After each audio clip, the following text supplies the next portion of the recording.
কোরআনের ডিগ্রি 3 না যারা এক নম্বর ডিগ্রি হইলে না যারা কোরআন, 2 নম্বর হেফজ কোরআন, 3 নম্বর মুফাসসিরে কোরআন। হতে যে মানুষে যে ছাত্র হয়ে যে ছেলে এ 3 ডিগ্রি অর্জন করছে হতে না যারা কোরআন, হেফজ কোরআন, মুফাসসিরে কোরআন যে 3 ডিগ্রি অর্জন করছে এ ভয় বিয়া দুনিয়ার মধ্যে লাভবান হইয়ে পরকালের মধ্যে লাভবান হইব। পরকালের মধ্যে লাভবান হইবেলাই, দুনিয়ার মধ্যে লাভবান হইবেলাই। এরকম ছেলে সন্তান রাখি যে বেল্লাই আল্লাহ তৌফিক দো, আমিন হন। এবং অনর ছেলে ওরে মাদ্রাসার মধ্যে ভর্তি করি দেন, জাহানের মধ্যে ভর্তি করি দেন, নুরানি আনার মধ্যে ভর্তি করি দেন।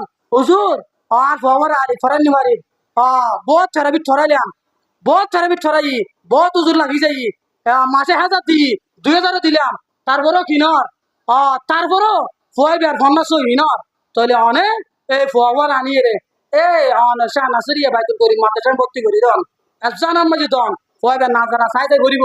তারপরে ইয়ার পরে অনের হাজ মুখস্থ করিব, কোরআন মুখস্থ করিব। তারপরে ফুয়া বড় হইলে মাদ্রাসায় ভর্তি করে দিলে অনের সাম্বল মাদ্রাসা অনের জামিয়া মিল্লিয়া যে মাদ্রাসায় ভর্তি করে দিলে, পড়িয়া মাদ্রাসায় ভর্তি করে দিলে, আর মাদ্রাসায় ভর্তি করে দিলে আমাদের ভয় মুফাসসির কোরআন যে বই সারিমিকা সারা দেশের মাঝে যাই কি করিব আলোচনা করিব অনতন অন্তর ঠান্ডা হয়ে যাব। আর ভর কেন এরকম জুবানতে এত সুন্দর হতা বাইর অনত নিজের জন্য খুশি লাগবো, অন মরিয়ে শান্তি পাইবেন, খবর তো শান্তি থাকতে পারিবেন। যদি বানায় নজম দেয় তাহলে খবরের মধ্যে কি হইব অনের লানত হইব, অভিশপ্ত হইব। আল্লাহ তাআলা প্রত্যেকের ছেলে সন্তান সারিগো তাইলে এতনু গইল কোরআনের হাফেজ আলেম আলেমে বামল বানাবেল্লাই আল্লাহ তাআলা আরে এবং যারা এলাকার যারা প্রতিবেশী মানুষ মা বলে আসন প্রত্যেকের বানাবেল্লাই আল্লাহ তৌফিক দিক, আমিন হন। ওয়া আখিরু দাওয়ানা আলহামদুলিল্লাহি রাব্বিল আলামিন।